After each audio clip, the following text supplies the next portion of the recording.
তো যেখানে আমাদের ৫,২৭২ জনের প্রসঙ্গ ছিল, আসলো ৪৯৫ জন। এখানেও আমাদের একটা ক্ষোভ ছিল যে আমাদের বিচ্ছিন্ন করার একটা চেষ্টা, আর এটাও যখন বন্ধ হয়ে গেল তখন আমরা সেই ৪৯৫ জনের মধ্যে আর থাকছি না। আমাদের ৫,২৭২ জনের ফয়সালাই একসঙ্গে করতে হবে।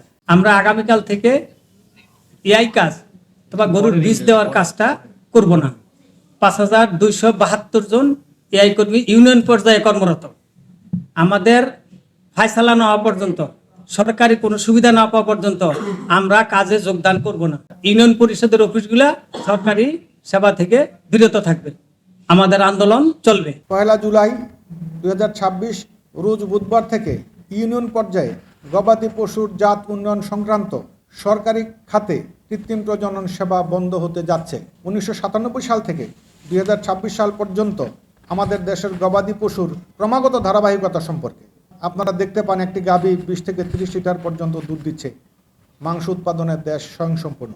এর সিংহভাগ কৃতিত্বের দাবিদার আমরা যারা সরকারি পর্যায়ে বিনা বেতনে ইউনিয়ন পর্যায়ে এই সেবাটি দিয়ে যাচ্ছি। দীর্ঘ আন্দোলনের মুখে ২০১৬ সালে ৫০০ টাকা এবং ২০১৯ সালে ২০০০ টাকা আমাদের ভাতা দেওয়া হতো। ২০২৪ সালের জুনে ৯ মাসের ভাতা বকেয়া রেখে তাও বন্ধ করে দেওয়া হয়েছে।